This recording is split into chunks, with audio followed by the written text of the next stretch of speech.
మన మీడియా మిత్రులు, electronic media, print media అందరికీ కృతజ్ఞతలు, స్వాగతం. నేను సినిమా రిలీజ్ అయ్యే వరకు నేను ఇంటర్వ్యూ ఇవ్వనని చెప్పాను. ఎందుకంటే సినిమా రిలీజ్ అయిన తర్వాత మనకు వచ్చే రెస్పాన్స్ తోటి అప్పుడు మీకు ఇంటర్వ్యూ ఇస్తానని చెప్పాను. ఆ సందర్భంలో ఇప్పుడు ఇంటర్వ్యూ ఇస్తున్నాను అనమాట. అంటే ముందుగా డాన్స్ చేశారు సార్. అవును.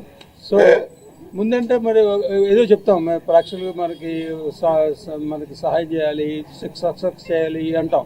ఇప్పుడు ఏం చెప్తామంటే సక్సెస్ చేశారు, ప్రేక్షకులకి చాలా కృతజ్ఞతలు. ఒక్కో షోకి మార్నింగ్ షో నుంచి మ్యాట్నీ నుంచి ఫస్ట్ షో అలాగే ఇంప్రూవ్ అవుతూనే వస్తుంది కలెక్షన్స్. సో మన మహేష్ బాబు గారి సినిమా ఉంది, ఆ ఎఫెక్ట్ కూడా పెద్దగా ఏం పడకుండా మన సినిమా కలెక్షన్స్ బాగానే ఉన్నాయి. సో ఈ సందర్భంలో మా టీం అందరికీ, డైరెక్టర్ గారు విజయ్, ఇంతకుముందు డైరెక్టర్ గారి గురించి మన స్టేజ్ మీద కూడా మాట్లాడాల, ఇప్పుడు మాట్లాడాల్సిన అవసరం. మా సినిమా బ్రహ్మాండంగా చేశారు, చాలా కష్టపడ్డారు.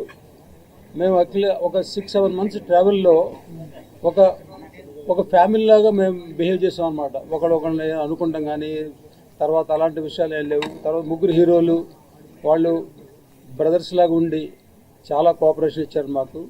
So actually September 9th start అయ్యి December 30th లోపల షూటింగ్ కంప్లీట్ చేస్తామన్నది.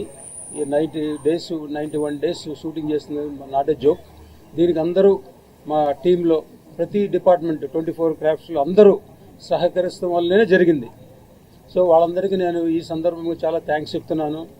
సో మెయిన్లీ ప్రతి ఒళ్ళు కష్టపడడానికి మనకు ఫలితం తగ్గింది, దానికి చాలా సంతోషంగా ఉంది. సో ప్రేక్షకులు ఇంకా ఆదరిస్తారు. రేపు శనివారం ఆదివారం ఇంకా కలెక్షన్స్ పెరుగుతాయి, వర్డ్ ఆఫ్ మౌత్ పెరగాలి. పెరిగిన తర్వాత మన సినిమాకి ఇంకా బాగా సక్సెస్ చేయాలని కోరుకుంటున్నాను. Thank you very much.